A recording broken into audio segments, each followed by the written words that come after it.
নমস্কার। আপনারা শুনছেন সাহিত্যিক নারায়ণ সান্যাল রচিত লিন্ডবার্গ উপন্যাসটির চতুর্থ পর্ব। এই পর্বে চার্লস লিন্ডবার্গ তার আশপাশের মানুষকে কিভাবে প্রভাবিত করেছিলেন তার আভাস আছে, আর মার্কিন মুলুকের বিরুদ্ধে যে অভিযোগ আনা হয়েছিল মার্কিন মুলুক তারই জবাব দিয়েছে, তারই বিস্তারিত বিবরণ আছে এই পর্বে। যাই হোক, শুনে নেওয়া যাক। শুরু করছি লিন্ডবার্গ উপন্যাসখানির চতুর্থ পর্ব। মার্কিন মুলুকে শুধু John the kidnapper, John Curtis আর নির্লজ্জ সাংবাদিক ছাড়াও মানুষ আছে। আছে জেমস কিনের মতো গোয়েন্দা, আর্থার কোলারের মতো বৈজ্ঞানিক, ডক্টর শোয়েনফিল্ডের মতো মনস্তাত্ত্বিক। লিন্ডবার্গ রহস্যে 3 জন জন রঙ্গমঞ্চে প্রবেশ করেছিলেন। তার মধ্যে হেডমাস্টার জন কন্ডেন তো পথে পথে ঘুরছেন, মানুষজন চিনতে পারছেন না। কিডন্যাপার জন জনারণ্যে হারিয়ে গেছে কোনো পদচিহ্ন না রেখে। তৃতীয় জন জন কার্টিস এখন জেল খাটছে প্রতারণার দায়ে। সে আদ্যন্ত মিছে কথা বলেছিল।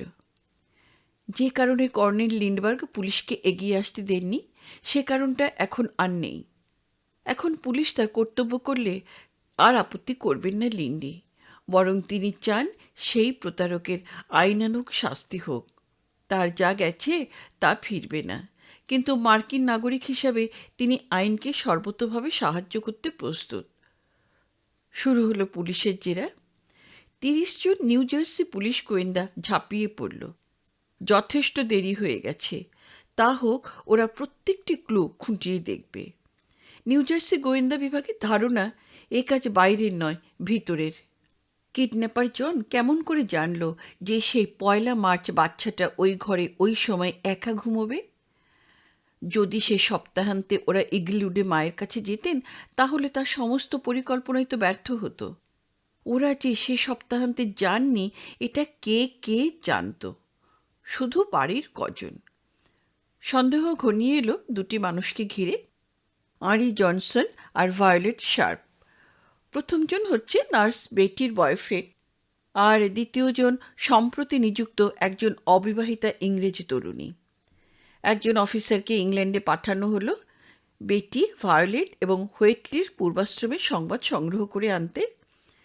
ইন্সপেক্টর ওয়ালসের সন্দেহটা ঘনীভূত হলো ভায়োলেট শার্পকে ঘিরেই। রীতিমতো সুন্দরী, 28 বছরেও অনুরা, কারোর সঙ্গে মেলামেশা করে না, বয়ফ্রেন্ড নেই না, আছে। জেরার মুখে নার্স বেটি স্বীকার করে ফেলেছে ঘটনার দিন সন্ধ্যায় এই 6টা নাগাদ সে সিঁড়ির মুখে দেখেছিল দৃশ্যটা। ভায়োলেটের বয়ফ্রেন্ড তাকে জড়িয়ে ধরে চুমু খাচ্ছে। শুধু তাই নয়, ওরা দুজন সে রাত্রে সিনেমা দেখতেও গিয়েছিল। তাই নাকি? কই, এসব কথা তো এতক্ষণ বলেনি ভায়োলেট। ঘটনার সময়, অর্থাৎ 1 মার্চ রাত 8টায় তুমি কোথায় ছিলে? একেবারে সাদা হয়ে যায় ভায়োলেট। অনেকক্ষণ চিন্তা করে বলে, সিনেমায়। তো কি সিনেমা? সে কথা মনে পড়ল না ভায়োলেটের।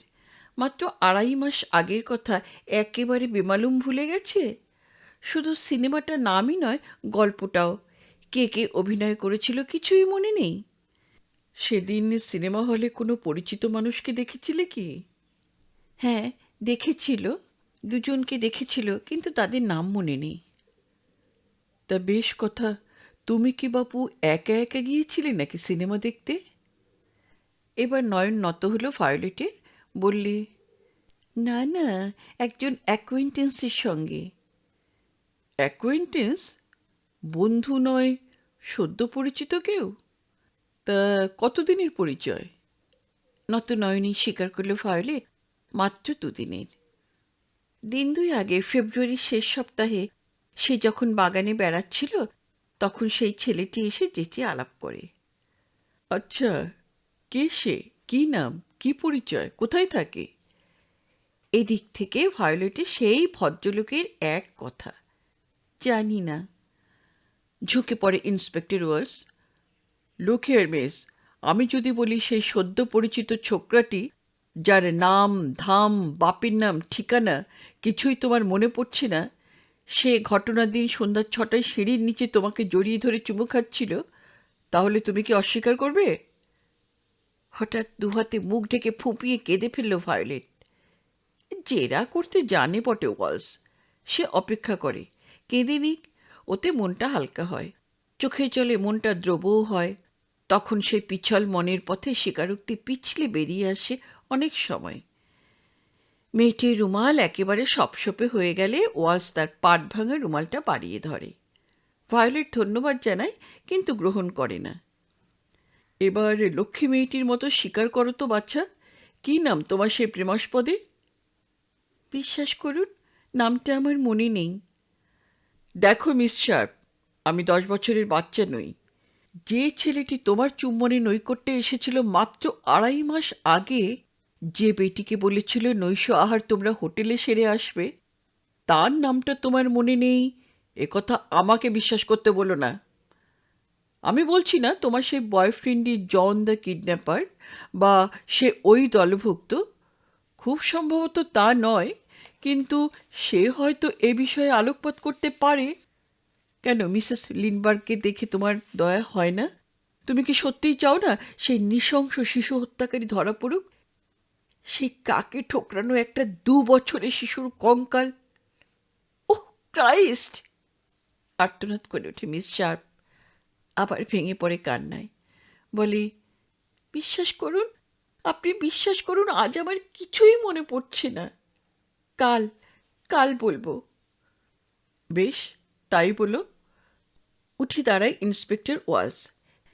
হ্যাটট্র্যাক থেকে হ্যাটটা পেরে নামায়, যাবার সময় বলে যায়, তুমি যে জবানবন্দি দিলে মিস শার্প, তাতে আজ রাতে তোমাকে লকআপে রাখা যেত, কিন্তু তা আমি করছি না।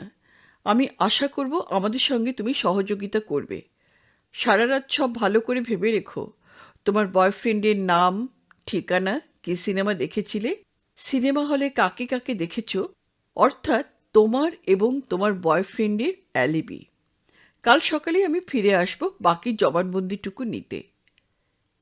তাই এসেছিল ইন্সপেক্টর ওয়ালস সকাল 7টায়, কিন্তু মিস ভায়োলেট শার্পের বাকি জবানবন্দিটুকু তার আর নেওয়া হয়নি। লিন্ডবার্গ ভিলার সামনে একটা মস্ত বড় ভিড়। কি ব্যাপার? ব্যাপার অচিন্তনীয়। ও বাড়ির একটি পরিচারিকা মিস ভায়োলেট শার্প গতকাল রাত্রে এক মুঠো স্লিপিং পিল খেয়ে শুয়ে পড়েছিল। আজ সকালে তার মৃতদেহ আবিষ্কৃত হয়েছে। সে আজ ইন্সপেক্টর ওয়ালসের নাগালের বাইরে। বোধ করি এখন সে সেই কাকে ঠোকরানো 2 বছরের শিশুটার রক্ত মুছিয়ে দিচ্ছে অশ্রু ভেজা রুমালে। নিউ জার্সি স্টেট পুলিশের তরফ থেকে সাংবাদিকদের জানানো হলো, ভায়োলেট শার্পের আত্মহত্যার স্পষ্ট ইঙ্গিত দিচ্ছে অপরাধের সঙ্গে তার ঘনিষ্ঠ যোগাযোগের। তা তো বটেই। এখন তো ব্যাপারটা জলের মতো পরিষ্কার। ভায়োলেটের বয়ফ্রেন্ডই সম্ভবত সেই জন। ভায়োলেট তার নামধাম পরিচয় গোপন করতে চেয়েছিল। ওরা আদৌ সিনেমা দেখেনি, ওরা দুজনে মিলে বাচ্চাটাকে চুরি করেছিল। কি শয়তান মাগি! ধর্মের কল বাতাসে নড়ে। বিবেকের দংশন এবং অভিজ্ঞ পুলিশ ইন্সপেক্টরের জেরার খোঁচা সইতে না পেরে মাগি শেষ পর্যন্ত আত্মহত্যা করেছে। পুলিশ কিন্তু থামবে না তা বলে, সে খুঁজে বার করবেই ভায়োলেটের সেই অজ্ঞাত বয়ফ্রেন্ডকে। সংবাদপত্রে ছাপা হলো পুলিশের বিবৃতি। বেলা 10টার মধ্যেই ঘটল একটা আজব ঘটনা। খবরে কাগজ হাতে একটি বছর 30-32 বয়সের ভদ্রলোক থানায় এসে হাজির। বললে, ইন্সপেক্টর ওয়ালস কার নাম? আমার। কেন? আপনি কাল ভায়োলেটের এজাহার নিয়েছিলেন? হ্যাঁ, কেন? কোথাও কিছু নেই, ঠাস করে এক থাপ্পড় কষিয়ে দিল বেমক্কা। একি মুখ থাকতে হাত কেন? ছুটে এলো পুলিশের সার্জেন্ট। হাত করা উঠল ছোকরার হাতে। 2 বন্দুকধারী দুদিকে পাহারা দিয়ে তাকে নিয়ে এলো থানার বড় দারোগার ঘরে। জবানবন্দি দিতে হবে। থানার বুকের উপর বসে থানার ইন্সপেক্টরের দাড়ি ওপরাবার এ দুর্মতি কেন হলো তার? বলো, কৈফিয়ত দাও। সংক্ষেপে কৈফিয়ত দাখিল করল ছোকরা। বললে, তার নাম আর্নেস্ট মিলার, ঠিকানাও জানালো। বললে, সেই হচ্ছে মিস ভায়োলেট শার্পের বয়ফ্রেন্ড। পয়লা মার্চ সে সিনেমায় নিয়ে গিয়েছিল বান্ধবীকে। সিনেমার নাম বলল, সেখানে পরিচিত যাদের সঙ্গে দেখা হয়েছিল তাদের নামও বলল, যে হোটেলে তারা খেয়েছিল তার নামও বলল। ঘণ্টাখানেকের মধ্যেই যাচাই করে দেখা গেল মিলার ছোকরা যা বলছে তা আদ্যন্ত সত্য। যে দুজন স্থানীয় লোকের নাম সে বলল, তাদের একজন স্বীকার করলেন, হ্যাঁ, লিনবার্গ পরিবারভুক্ত মিস ভায়োলেট শার্প একটি ছেলের সঙ্গে সিনেমা দেখেছিল পয়লা মার্চ। সিনেমা হলে রাত্রে তাদের দেখা হয়েছিল। দ্বিতীয়জন বললেন, হ্যাঁ, তিনি সস্ত্রীক ওই রাত্রে সিনেমা দেখতে যান। আর্নেস্ট মিলার ওদের পরিচিত। সিনেমা হলে আর্নেস্ট উপস্থিত ছিল, তার সঙ্গে একটি 25-30 বছরের রীতিমতো সুন্দরী মহিলা। তাকে ওরা চেনেন না। একজন স্থানীয় স্কুল শিক্ষক, অপরজন ডাক্তার। সজ্ঞানে মিথ্যা কথা বলা বা ষড়যন্ত্রের মধ্যে থাকার মতো মানুষ তারা নন। সেই রেস্তোরাঁর মালিকও চিনতে পারল আর্নেস্ট মিলারকে। হ্যাঁ, এই ভদ্রলোক মিস ভায়োলেটকে নিয়ে পয়লা মে তার রেস্তোরাঁয় নৈশাহার করেন। ভায়োলেটকে তিনি ভালো রকমই চেনেন। লিনবার্গ ভিলায় মদের যোগান তিনিই দিয়ে থাকেন। তাহলে তাহলে আত্মহত্যা করল কেন ভায়োলেট? মিলার বলে, দেখুন, আমার নাম তার মনে ছিল না, এটা হতেই পারে না। এই দেখুন তার চিঠি। অকাট্য প্রমাণ। মার্চের প্রথম সপ্তাহে সে ওয়াশিংটন যায়। সেখানে তার ঠিকানায় চিঠি লিখেছে মিস শার্প। সেই চিঠিতেও পয়লা মার্চের রাতের শান্তস্মৃতির উল্লেখ আছে।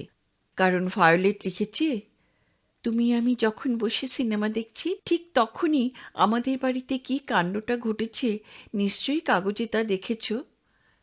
হ্যাঁ, স্বীকার করে মিলার, ওরা দুজনেই পরস্পরের কাছে প্রতিজ্ঞাবদ্ধ ছিল। ওদের প্রেমের কথা, ওদের কোর্টশিপের কথা আপাতত গোপন থাকবে। কিন্তু তার মানে নিশ্চয় এই নয় যে ওর নাম গোপন করবার প্রয়োজনে ভায়োলেটকে আত্মহত্যা করতে হবে।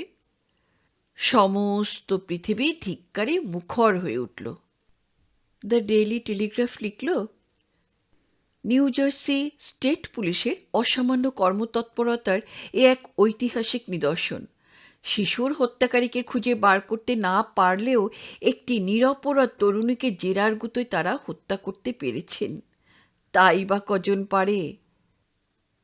লন্ডনে পার্লামেন্টে একজন এমপি প্রশ্নটা তুললেন, মিস ভায়োলেট শার্প ব্রিটিশ নাগরিক।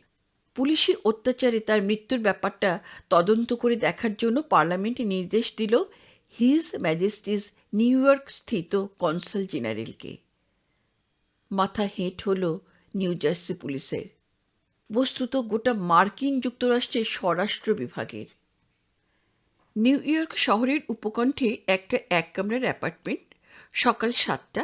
খবরের কাগজ পড়তে পড়তে খাড়া হয়ে উঠে বসল জেমস ফিন, নিউ ইয়র্ক সিটি পুলিশের তরুণ লেফটেন্যান্ট। ছুঁড়ে ফেলে দিল কাগজটা, ঘরময় পায়চারি করল কয়েক মিনিট। এক কামরার বাসাবাড়ি, একা থাকে, বিবাহ করেনি। লেফটেন্যান্ট ফিন নিউ ইয়র্ক সিটি পুলিশের অত্যন্ত উজ্জ্বল রত্ন। ইতিমধ্যে কয়েকটা কাজে সুনাম কিনেছে। ফিন ড্রয়ার থেকে টেনে বার করে একটা ডোসিয়ের ফাইল আর কি। পাতা উল্টে যায়, ছবি, কাগজের কাটিং, নানান তথ্য। ফাইলের উপর লেখা, লিন্ডবার্গ, মাই হিরো। সরকারি ফাইল নয়, ওর ব্যক্তিগত সংগ্রহ, হবি। এটাই জেমস ফিনের দ্বিতীয় পরিচয়। সে একজন 1 নম্বরই লিন্ডি ফ্যান। কিন্তু ওর দৃষ্টিভঙ্গি বিচিত্র। চার্লস অগাস্টাস লিন্ডবার্গকে সে চর্মচক্ষে দেখেনি। তার অটোগ্রাফ নেই ওর সংগ্রহ খাতায়।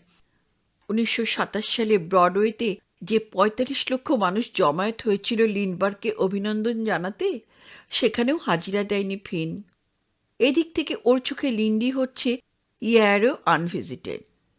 কিন্তু তার প্রতিটি তথ্য ওর ফাইলে তারিখ অনুযায়ী সাজানো।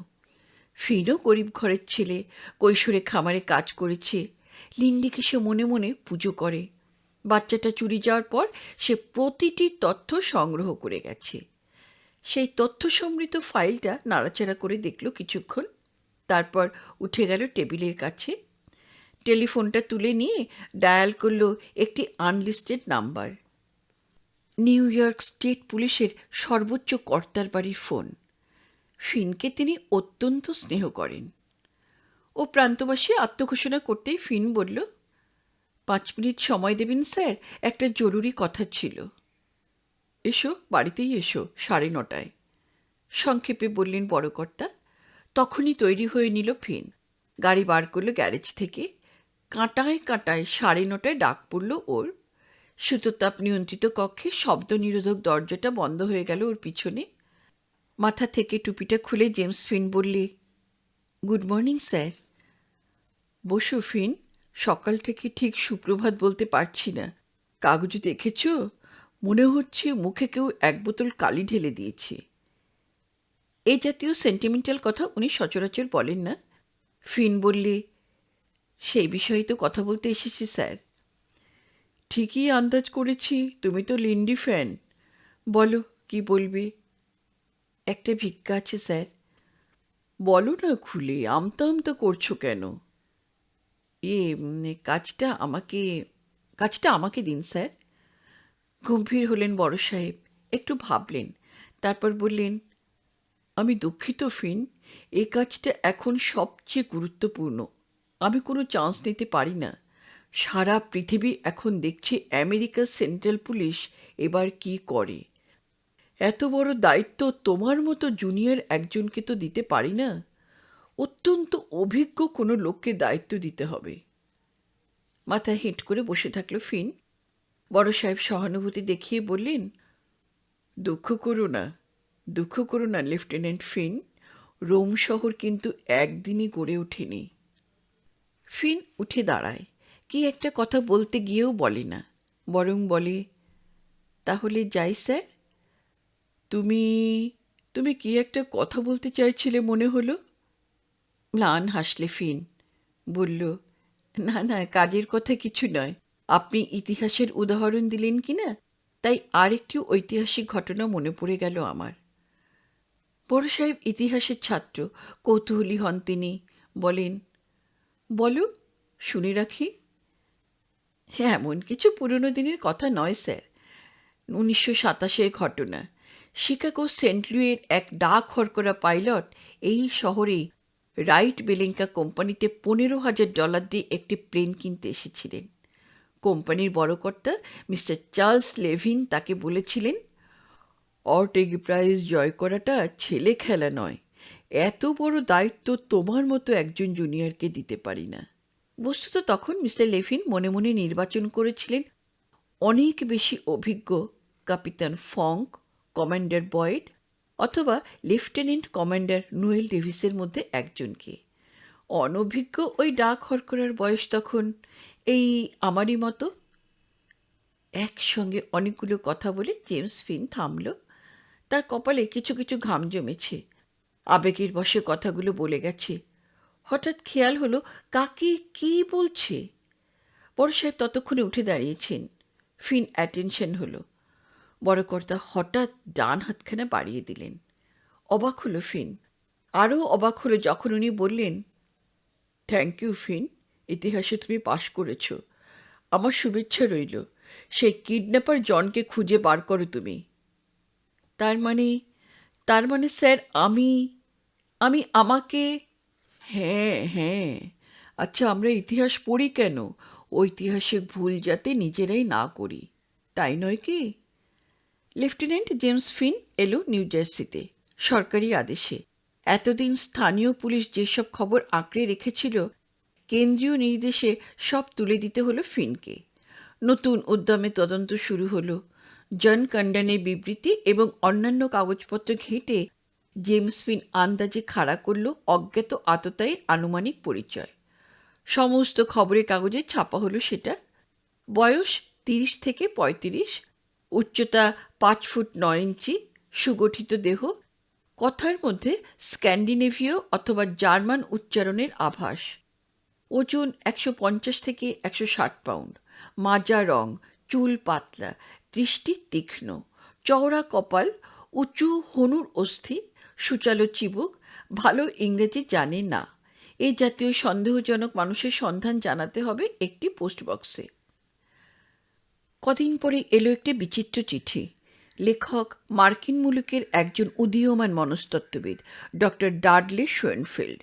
সংক্ষেপে লিখেছেন, আপনার বর্ণনা অনুযায়ী মানুষের হদিশ আমি জানি না, তবে অন্য কিছু তথ্য হয়তো সরবরাহ করতে পারবো। অবিলম্বে যোগাযোগ করুন। তৎক্ষণাৎ হাজির হলো জেমস ফিন ওই প্রগাঢ় পণ্ডিতের ডেরায়। বিচিত্র মানুষ লিন্ডির আর এক নীরব ফ্যান। ডক্টর জন কন্ডন অথবা জেমস ফিনের মতো তিনিও কেসটা আদ্যন্ত খুঁটিয়ে দেখেছেন তার নিজস্ব বৈজ্ঞানিক দৃষ্টিভঙ্গি থেকে।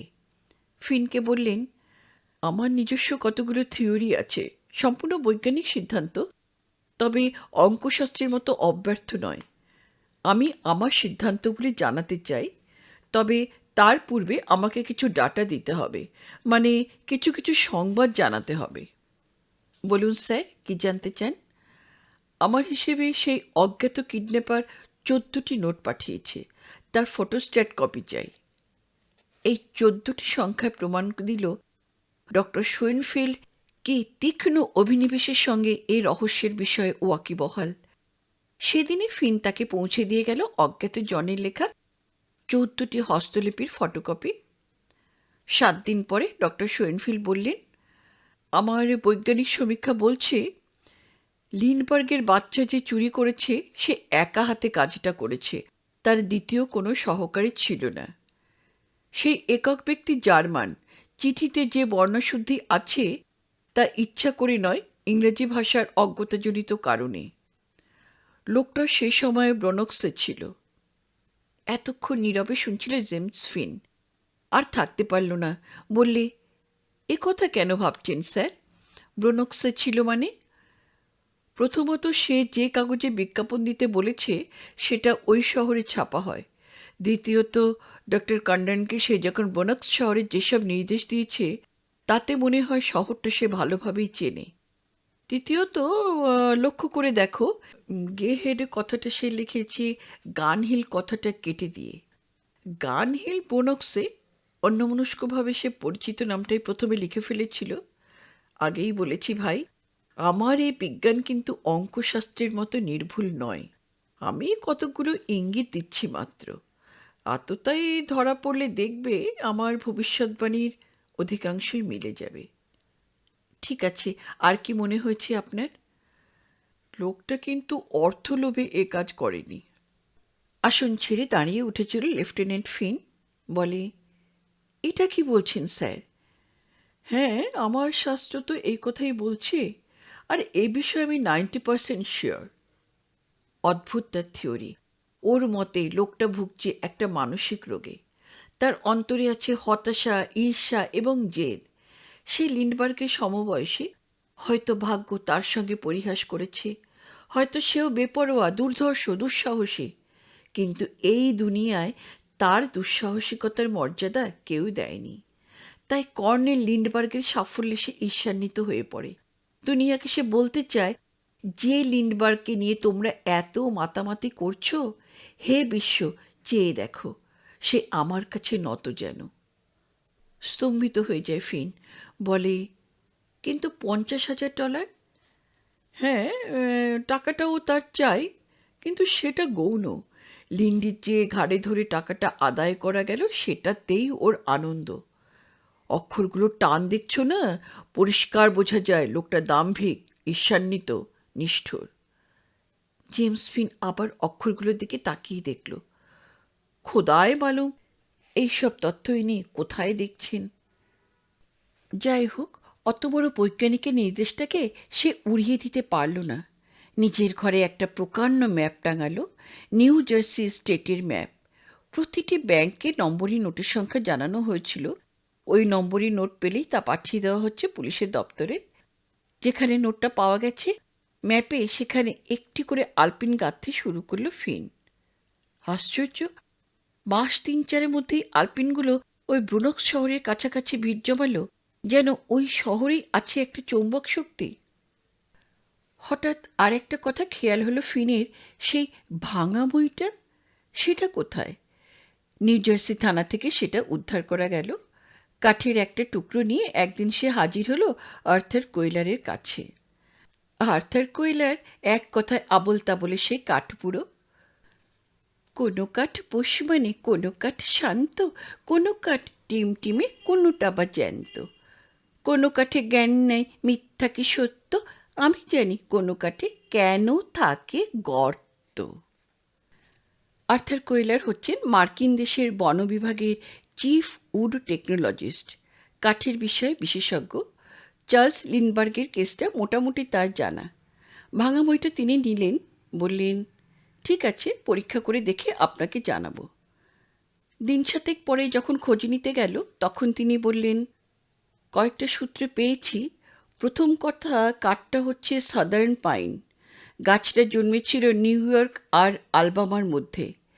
আর একটা সূত্র হলো, যে করাতকলে গুঁড়িটা চেরাই হয় তার একটা দাঁত একটু খুঁতো। জেমস ফিন বলে, এসব খবর জেনে কোন চতুর্বর্গ লাভ হবে? বাহ, অনেক কিছু হতে পারে। আপনি নিউ ইয়র্ক থেকে আলবামার মধ্যে যত কাঠচিরাই কল আছে তাদের কাছে জানতে চান এই খুঁতোয়ালা করাত কার কাছে আছে। তাদের ঠিকানাই বা পাবো কোথায়, আর জনে জনে খুঁতটাই বা বোঝাবো কেমন করে? কাঠবুড়ো কোয়েলার কতগুলো টাইপ করা কাগজ ধরিয়ে দিলেন। বললেন, লিস্ট আমি তৈরি করে রেখেছি। 1598টি কাঠচিরাই কল, ওদের এই নকশাটা পাঠিয়ে দিন। প্রতিটি কাঠচিরাই কলেই দক্ষ কর্মী আছে, তারা এই খুঁতচিহ্ন দেখে বুঝে নেবে আমরা কি বলতে চাইছি। অক্ষরে অক্ষরে আদেশ পালন করল জেমস ফিন। ওই 1600 মেলের মধ্যে মাত্র 23টি কোম্পানি বলল, হ্যাঁ, ওই জাতের খুঁতো চেরাই করা তাদের কাছে আছে বটে, তবে ঠিক ওই খুঁত কিনা তা পরীক্ষা করে রায় দেবার মতো ল্যাবরেটরি বা বিশেষজ্ঞ ওদের নেই। ফিন তৎক্ষণাৎ সেই 23টি কোম্পানিকে নির্দেশ দিল ওই খুঁতো করাতকলে একটি কাঠ চেরাই করে তার নমুনা পাঠাতে। অবিলম্বে তা এসেও গেল। কাঠবুড়ো তা পরীক্ষা করলেন অণুবীক্ষণ যন্ত্রে। একটি কাঠখণ্ড বেছে নিয়ে বললেন, ভাঙাময় যে করাতকলে চেরাই হয়েছে সেটা MG&JJ ডন কোম্পানি। ফিন এবং কোয়েলার এলেন ডন মিলে। গত 19 মাসে 4 ইঞ্চি ইন্টু 1 ইঞ্চি সেকশনে যত কাঠ রপ্তানি হয়েছে তার লিস্ট পরীক্ষা করতে বসলেন। সর্বসমেত 15টি কাঠ ব্যবসায়ীকে ওই জাতের কাঠ বিক্রয় করা হয়েছে। মাস কতক ধরে দুজনে দৌড়ে দৌড়ে ঘুরলেন।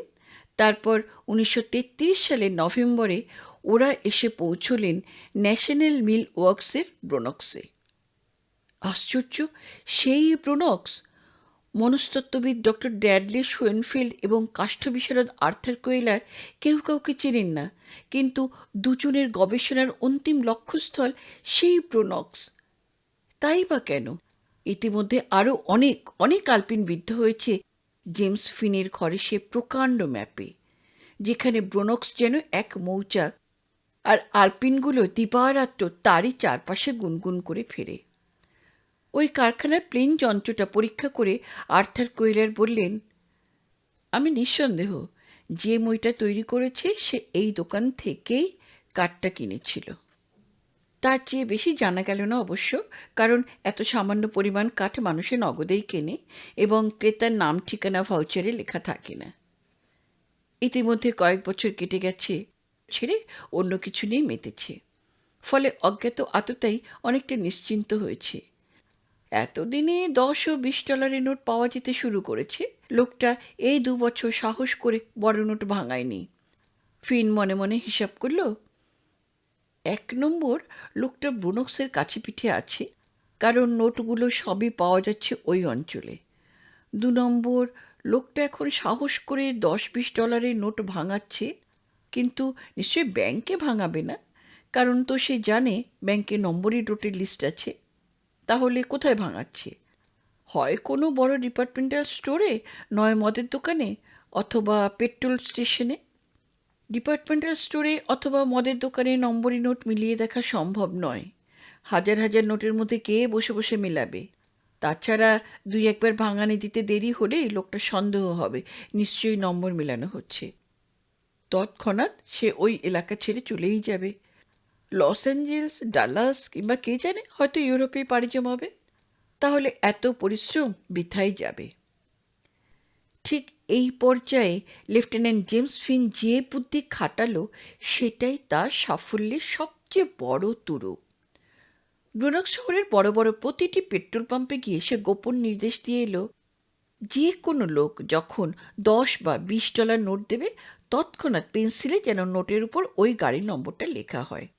ওই এলাকার প্রতিটি ব্যাংকে বলে রাখলো, $10-20 নোটের পিছনে যদি কোনো গাড়ির নম্বর লেখা থাকে, তাহলে নোটটা তার অফিসে জমা দিয়ে যেন নগদ টাকা নিয়ে যাওয়া হয়।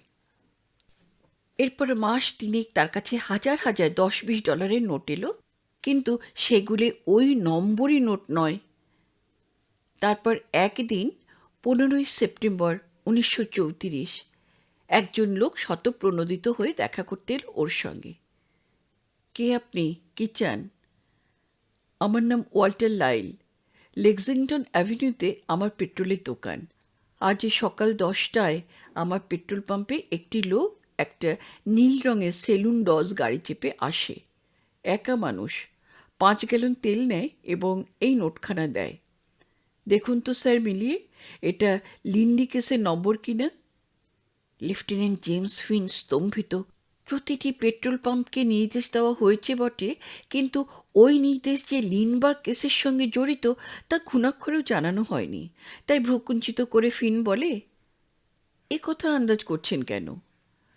2 2 4 স্যার। আপনার মতো আমারও আজ 3 বছর রাতে ঘুম নেই। আমিও স্লিম লিন্ডির ফ্যান স্যার। ও শয়তানটাকে ইলেকট্রিক চেয়ারে না তোলা পর্যন্ত আমারও রাতে ঘুম হচ্ছে না। তো মানে যে লোকটা পেট্রোল কিনলো তাকে কি লক্ষ্য করেছেন? হ্যাঁ হ্যাঁ, তাই তো নিজেই ছুটে এলাম স্যার। ডক্টর কন্ডনের বর্ণনার সঙ্গে হুবহু মিলে যাচ্ছে। আমি স্যার রাত্রে শোয়ার সময় প্রার্থনা করে ছেড়ে দিয়েছি। আজ 3 বছর রাত্রে শোয়ার আগে শয়তানটার স্ট্যাটিস্টিক্স মুখস্থ বলি। বয়স 30 থেকে 35, উচ্চতা 5 ফুট 9 ইঞ্চি, সুগঠিত দেহ। থাক থাক, হয়েছে, দেখি নোটটা। মিলিয়ে দেখল এবার। ওয়াল্টার লাইল ভুল বলেনি, এটা নম্বরই নোটই বটে। যত না খুশি হলো ফিন, তার দ্বিগুণ লাফ মারল ওয়াল্টার লাইল। আসুন স্যার, সিগারেট? লোকটা খুশিয়াল। আরে সিগারেট পরে হবে, ওই নীল রঙের ডজ গাড়ির নম্বরটা। New York licence 4U1314। তৎক্ষণাৎ ফোন করল রেজিস্ট্রেশন বিভাগে। 10 মিনিটের মধ্যেই জানা গেল নাম ও ঠিকানা। রিচার্ড হাউম্যান, 1279 east 222 number street, the Bronx. সেই ব্রোনক্স। পরদিন বুধবার 19 সেপ্টেম্বর 3খানি গাড়িতে 12 জন বাছা বাছা সশস্ত্র পুলিশ নিয়ে লেফটেন্যান্ট ফিন ঘিরে রইল চিহ্নিত বাড়িটা। সারাটা রাত। বেলা 9টা নাগাদ সদর দরজা খুলে গেল। বেরিয়ে এলো একজন মানুষ। গ্যারেজ খুলে তার গাড়ি বার করল।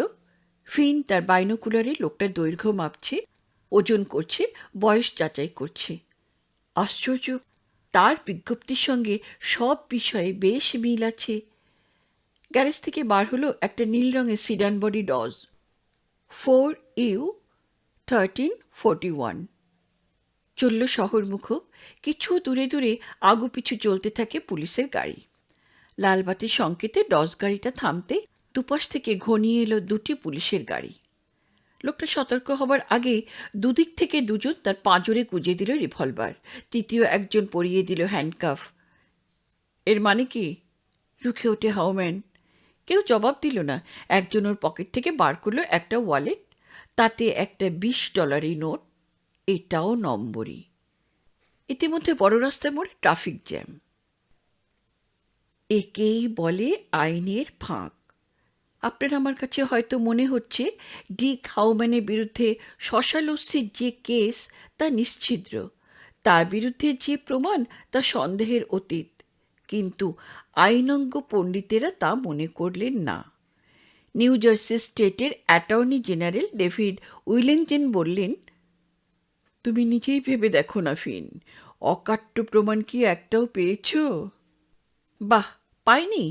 লোকটার ওজন, দৈর্ঘ্য, চেহারা, কোথায় জার্মান টান, ওর মানিব্যাগে নম্বরই নোট, এবং সবার উপর ওর বাড়ি তল্লাশি করে আমরা যে কয়েক হাজার ডলারের নোট পেয়েছি, সবই তো সেই র্যানসাম মানি নম্বরই নোট, 10 আর $20। ধীরে বন্ধু, ধীরে। একে একে বিচার করে দেখো। প্রথম কথা, লোকটার ওজন, দৈর্ঘ্য, আকৃতি, উচ্চারণ তোমার অনুমানের সঙ্গে মিলেছে। So what? এমন কোইন্সিডেন্স বা কাকতালীয় মিল তো গোটা আমেরিকায় লাখের উপর পাওয়া যেতে পারে। তাছাড়া তোমার অনুমানটা যে অভ্রান্ত তাই বা কে বলল? দ্বিতীয় কথা, ওরও মানিব্যাগে বা বাড়িতে পাওয়া নোটগুলো, লোকটা যে কৈফিয়ত দিচ্ছে তা যে চূড়ান্ত মিথ্যা, এটা প্রমাণ করতে না পারলে তো ওকে দোষী বলে সাব্যস্ত করা যাবে না। দমে যায় ফিন। লোকটা সবকিছু অস্বীকার করেছে, বলেছে সে নিরপরাধ। নম্বরের নোটগুলোর বিষয়ে সে একটা অদ্ভুত গল্প বলেছে।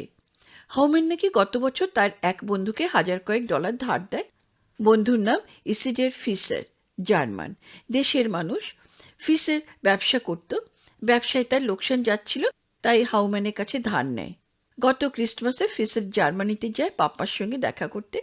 যাবার সময় একটা সুটকেস বন্ধুর কাছে গচ্ছিত রেখে যায়, ফিরে এসে নেবে। তারপর থেকে আজ 6 মাস বন্ধুর কোনো খোঁজ খবর নেই। ইতিমধ্যে যে আলমারিতে সে সুটকেসটা রেখেছিল তাতে উইপোকা লাগে। কিছু ক্ষতি হলো কিনা দেখতে হাউম্যান সুটকেসটা খুলে, ভেতরে থাক থাক নোট। হাউম্যান ভয় পায়, ন্যাপথালিন দিয়ে বাক্সটা লুকিয়ে রাখে। তবে তারও তখন টাকার টানাটানি, তাই বন্ধুকে যে টাকাটা ধার দিয়েছিল সেটা ওই বাক্স থেকে বার করে খরচ করতে শুরু করে। ব্যাস, আর কিন্তু সে কিছু জানে না। এসো এবার প্রমাণ করো সে মিছে কথা বলছে। ইসিডার ফিসারের জার্মানির ঠিকানা তা হাউম্যান জানে না। ঘনিষ্ঠ বন্ধুত্ব তো ছিল না, বিদেশে স্বজাতি, তাই বিশ্বাস করে সাহায্য করেছিল। হাউম্যান বলেছিল, সব শুনে আমার তো মনে হচ্ছে ফিশারি সেই কিডন্যাপার, তাই ওই নম্বরের নোটগুলো ব্যাংকে না রেখে আমার কাছে রেখে গেছে। তা যদি সত্যি হয় তাহলে হয়তো ইসিডার ফিসার ওর আসল নামই নয়। এমনও তো হতে পারে যে সে ইতিমধ্যে দুর্ঘটনায় মারা গেছে।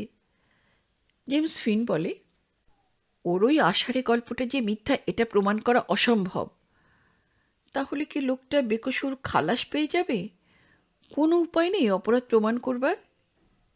অ্যাটর্নি জেনারেল বলেন, আছে আছে আছে, একটিমাত্র উপায় আছে। যদি ডক্টর জন কন্ডন তাকে শনাক্ত করেন। লিন্ডবার্গ কেসে তো সেই বৃদ্ধ হেডমাস্টার মশাইয়ের নাম বারে বারে সংবাদপত্রের প্রথম পৃষ্ঠায় ছাপা হয়েছে। শুধু আমেরিকা নয়, গোটা পৃথিবী জানে তিনি মিথ্যা সাক্ষী দিতে পারেন না, দেবেনও না। তিনি যদি ওই রিচার্ড হাউম্যানকে চূড়ান্তভাবে শনাক্ত করেন, কোর্টে দাঁড়িয়ে উঠে বলেন, হ্যাঁ, ওই লোকটার হাতেই তিনি $50,000 প্যাকেটটা দিয়েছিলেন, তাহলে ওর মৃত্যুদণ্ড অবধারিত। থ্যাংক ইউ স্যার, তাহলে সেই চেষ্টাই করি। বেচারি ফিন। ডক্টর জন কন্ডনের সাক্ষাৎ সে পেল। এখনও বেঁচে আছেন বৃদ্ধ, কিন্তু তিনি অন্য মানুষ। মস্তিষ্ক বিকৃতির লক্ষণ দেখা দিয়েছে ইতিমধ্যে। সারাদিন বিড়বিড় করেন, লোকজন চিনতে পারেন না ঠিকমতো। তার সাক্ষীর কোনো দামই হবে না। প্রতিপক্ষ অনায়াসে প্রমাণ করে দেবে তার স্মৃতিশক্তি নির্ভরযোগ্য নয়। রাগে, দুঃখে, অভিমানে মাথার চুল ছিঁড়তে ইচ্ছে করছে ফিনের। আজ 3 বছর ধরে অক্লান্ত পরিশ্রম করে আততায়ীকে ধরল, অথচ আইনকে লবণঙ্কা দেখিয়ে পার পেয়ে যাবে আততায়ী। শুধু কি সে একা? ওর কত সহকর্মী দিবারাত্র খেটেছে ওই লোকটাকে ধরবার জন্য। মনে পড়ল আরও অনেকগুলি মানুষের কথা। সেই কাঠবুড়ো আর্থার কোয়েলার, মনস্তত্ত্ববিদ ডক্টর ডাডলি শোয়েনফেল্ড, পেট্রোল স্টেশনে সে সেলসম্যান ওয়াল্টার লাইল। তাছাড়া এই কবছরে কয়েক হাজার মানুষ ওকে শুভেচ্ছা জানিয়েছে, ব্যক্তিগত সাক্ষাতে, চিঠি লিখে, টেলিগ্রাম পাঠিয়ে। তারা বলেছে স্লিম লিন্ডি আমাদের মানুষ লোকের রূপকথার রাজা। রাজপুত্রকে যে রাক্ষসটা খুন করেছে তার রক্ত আমাদের চাই চাই। যেদিন হাউম্যানকে সে ধরল, রেডিওতে ঘোষণা হলো, সান্ধ্য এডিশন ছাপা হলো কাগজে, সেদিন ওর ঘরে টেলিফোন রিসিভারে রাখা যায়নি। 1 সপ্তাহে অপরিচিত মানুষের কাছ থেকে কয়েক সহস্র অভিনন্দন টেলিগ্রাফ পেয়েছে ফিন। কিন্তু এই তার পরিণাম? লোকটা লবডঙ্কা দেখিয়ে জার্মানিতে ফিরে যাবে?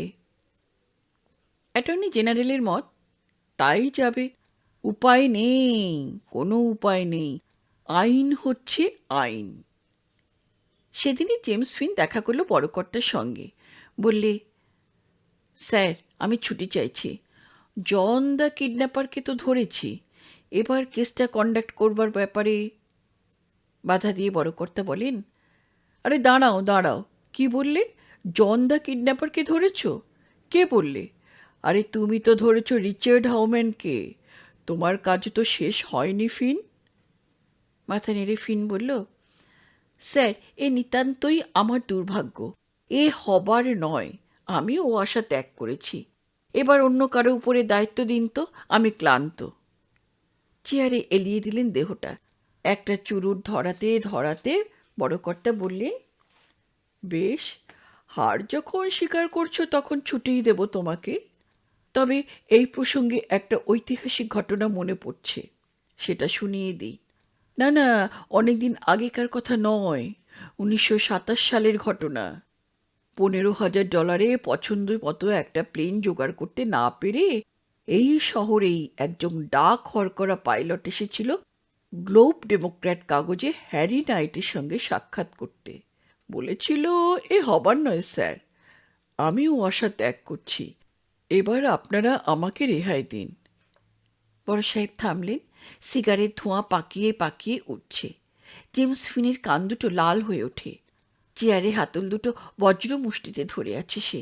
পুরো 1 মিনিট কেউ কোনো কথা বললেন না।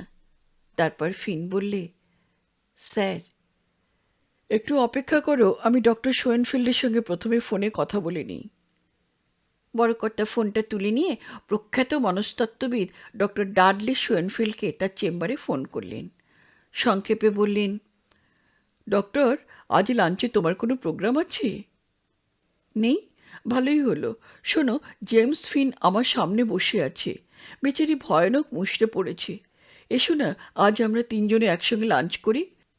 অনেক কথা আছে। থ্যাঙ্কস। চোখে জল এসে গিয়েছিল জেমস ফিনের। আবার বললে, sir, I know I know I know, আগেই তো বলেছি ইতিহাস আমরা কেন পড়ি।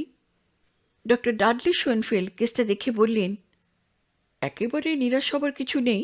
বৃদ্ধ আদৌ পাগল হননি। স্মৃতিশক্তিও ওর ঠিকই আছে, শুধু বিশেষ কোনো আঘাতে মানসিক ভারকেন্দ্রটা একটু সরে গেছে। একটু চেষ্টা করলে সেটা ঠিক করে ফেলা যাবে। ওর অসংখ্য ছাত্র তো বলেছে স্মৃতিশক্তি ওর অসাধারণ ছিল। কোর্টে ডাক পড়তে এখনো 4-5 মাস স্যার। এই অল্প দিনে কি হবে? আরে অল্প দিন বলছো কেন? একদিনেও হতে পারে, যদি ঠিকমতো ওনার এই বিকৃতির মূল কারণটা খুঁজে পাই। পারবো কিনা গ্যারান্টি দিচ্ছি না, তবে চেষ্টা করে আমি দেখতেই পারি। তবে তাই দেখুন স্যার। ডক্টর শোয়েনফিল্ড ডুবে গেলেন তার নিরলস সাধনায় ওই বৃদ্ধের স্মৃতিশক্তিকে ঠিকমতো গিয়ারে ফিরিয়ে আনতে। বৃদ্ধ এমনিতে স্বাভাবিক, শুধু মানুষজন চিনতে পারেন না। শোয়েনফিল্ড কদিনের ভিতরেই বুঝে নিলেন ওই মানুষজন চিনতে না পারার একটা বিশেষ ছন্দ আছে। পাড়ার লোকদের চিনতে পারেন, শোয়েনফিল্ডকেও চিনতে পারেন। গত 2-3 বছরের মধ্যে যাদের সঙ্গে পরিচিত হয়েছেন তাদেরও চিনতে পারেন। পারেন না শুধু ওর প্রাক্তন ছাত্রদের। সিদ্ধান্তে এলেন শোয়েনফিল্ড একটা অপরাধ বোধ থেকে এভাবে মনের ভারসাম্য হারিয়েছেন বৃদ্ধ। যে আদর্শে সারা জীবনভর উদ্বুদ্ধ করেছেন ছাত্রদের, সেই আদর্শচ্যুতি থেকেই ওর এই অবস্থা। একটু খোঁজখবর নিতেই জানতে পারলেন ব্যাপারটা। কর্নেল ব্রেকিংরিজ জানালেন তত্ত্বটা। কিভাবে ডক্টর কন্ডন পথে পথে খুঁজেছিলেন একটা হারানো ম্যাক্সিম, মানুষের প্রতি বিশ্বাস হারানো পাপ। সমস্যাটা বুঝলেন মনস্তত্ত্ববিদ পণ্ডিত, সমাধানটাও আন্দাজ করলেন। এসে উপস্থিত হলেন কর্নেল লিন্ডবার্গের আবাসে। সব কিছু খুলে বললেন। লিন্ডবার্গ এবং অ্যান ধৈর্য ধরে সব কিছু শুনলেন, সহানুভূতি জানালেন। বললেন, আমরা কিভাবে আপনাকে সাহায্য করতে পারি ডক্টর? আমি একটা পরীক্ষা করতে চাই। আপনারা 2 জন সৌজন্য সাক্ষাতে ডক্টর কন্ডনের সঙ্গে দেখা করতে আসুন। কিন্তু উনি তো আমাদের চিনতে পারবেন না ডক্টর। না, আপনাদের দুজনকে হয়তো চিনতে পারবেন না, কিন্তু যেহেতু চার্লস অগাস্টাস লিন্ডবার্গ জুনিয়রকে উনি কখনো দেখেননি, তাই তাকে হয়তো চিনতে পারবেন। আপনারা জনকে নিয়েই যাবেন। জন হচ্ছে মিসেস অ্যান লিন্ডবার্গের দ্বিতীয় সন্তান, পুত্র সন্তান। বর্তমানে তার বয়স 20 মাস। অদ্ভুত পরীক্ষা, অদ্ভুত ফলাফল। ভ্রু কুঞ্চিত করে বৃদ্ধ অনেকক্ষণ দেখলেন অ্যানকে। বললেন, তুমি কে? অ্যান কি জবাব দেবে বুঝে উঠতে পারে না। তাকে জবাব দিতে হলো না। পাশ থেকে ডক্টর শোয়েনফিল্ড বৃদ্ধের কানে কানে বলেন, তুমি কেমনতর মানুষে ডক্টর কন্ডন? তুমি জানো না মাতৃস্নেহ এমন একটা স্বর্গীয় জিনিস যা এইসব কিডন্যাপিং, র্যানসাম মানির অনেক অনেক ঊর্ধ্বে? আমাদের মতো চোর জোচ্চোর মিথ্যেবাদীর ক্ষমতা কি মা মেরিকে বাধা দিই? ও যে মা! শোয়েনফিল্ডের দিকে ফিরে বৃদ্ধ বললেন, you R perfectly right my বয়। ঠিক বলেছ, ঠিক বলেছ তুমি। Full marks. তারপর অ্যানির দিকে ফিরে বললেন, তুমি তুমি মা? Yes doctor. এ তোমার ছেলে? Yes doctor. তুমি কি মা মেরি? অ্যান এবারও বলতে যাচ্ছিল ইয়েস, কিন্তু তার পূর্বেই শোয়েনফিল্ড বলে ওঠেন, নো নো, উনি হচ্ছেন মিসেস অ্যান লিন্ডবার্গ, সেই বিখ্যাত চার্লস অগাস্টাস লিন্ডবার্গের স্ত্রী। মনে নেই তোমার? ভ্রুকুঞ্চিত করে বৃদ্ধ অনেকক্ষণ কি ভাবেন। তারপর অ্যানির কোলে 20 মাসের শিশুটির 5 চোখটা দেখিয়ে বললেন, ওর চোখটা ভালো হয়ে গেল কেমন করে বাপু? দাঁত দিয়ে ঠোঁটটা কামড়ে ধরে অ্যান। না, কাঁদবে না সে, কিছুতেই কাঁদবে না, কিছুতেই নয়। শোয়েনফিল্ড পুনরায় চাপা ধমক দিয়ে ওঠেন, তুমি কেমনতর মানুষ হে ডক্টর? তুমি জানো না ঈশ্বর করুণাময়? জানো না জিসাস কত অন্ধ মানুষকে দৃষ্টি ফিরিয়ে দিয়েছেন, কত মৃতবৎস নারীকে সন্তান ফিরিয়ে দিয়েছেন? অমলিন হাসিতে উজ্জ্বল হয়ে ওঠে বৃদ্ধের মুখ। You are again right my boy, full marks. এবার লিন্ডবার্গের দিকে ফিরে বললেন, তুমি তুমি এর বাবা? Yes doctor. তুমি তো সেই colonel Charles Augustus Lindbergh senior. Yes doctor. এই বাচ্চাটা, এই বাচ্চাটা তাহলে Charles Augustus Lindbergh the junior?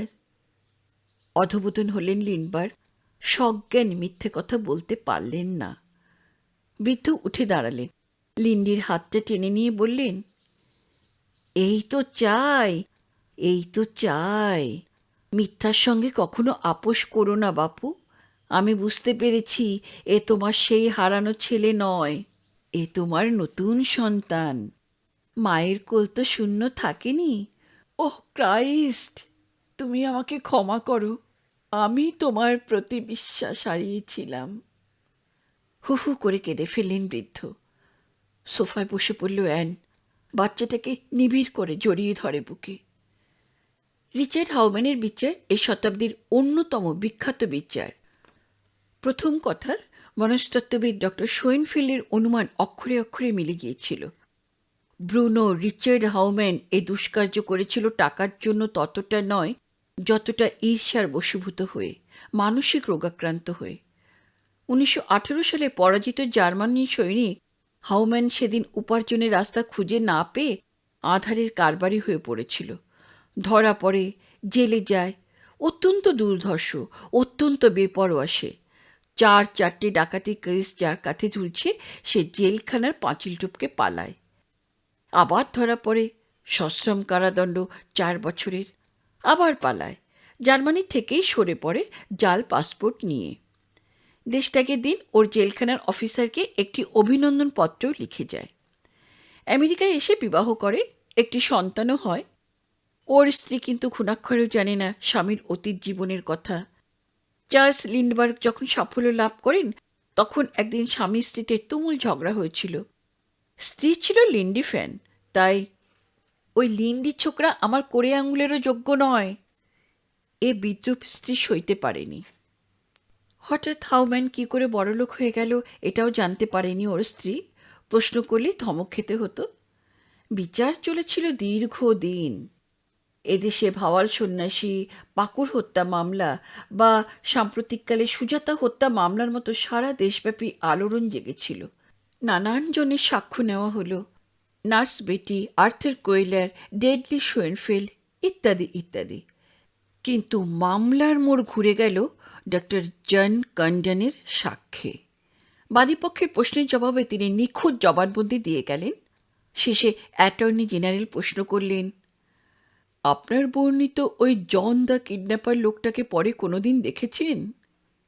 Doctor condone বললেন, এখনও দেখছি, ওই তো আসামির কাঠগড়ায় দাঁড়ানো মানুষটা, ব্রুনো রিচার্ড হাউম্যান। পরদিন সমস্ত সংবাদপত্রের শিরোনামা ছিল, জেফসে শনাক্ত করলেন হাউম্যানই জন। কিন্তু ইতিমধ্যে জানাজানি হয়ে গিয়েছিল ডক্টর জন কন্ডন নাকি স্মৃতিশক্তি হারিয়ে ফেলেছেন। তাই জেরায় আসামির পক্ষের এক তরুণ উকিল প্রশ্ন করলেন, ডক্টর কন্ডন বলতে পারেন 10-এর লগের থিম কত? তৎক্ষণাৎ দাঁড়িয়ে ওঠেন সরকার পক্ষের অ্যাটর্নি।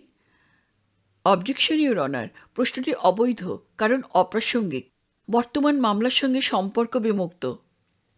তরুণ উকিল হেসে বললেন, ইউর অনার, আমি ডক্টর কন্ডনের স্মৃতিশক্তিটা যাচাই করে দেখতে চাই। উনি আসামিকে সেই জন দ্য কিডন্যাপার বলে চিহ্নিত করেছেন। আমি দেখাতে চাই তার স্মৃতিশক্তি কত দুর্বল। 10-এর লগের থিম কত তা প্রাক্তন হেডমাস্টার মশাইয়ের তো মনে থাকার কথা। বিচারক গম্ভীর হয়ে বললেন, objection over ruled. Now answer that question. Doctor condone, answer that question. সাক্ষী তার প্রশ্নকর্তার দিকে ফিরে বললেন, তা 10-এর লগের থিম কত জানতে চান? কিন্তু বেশ কি, হাইপারবোলিক অর্থাৎ নেপেরিয়ান লগের থিম না?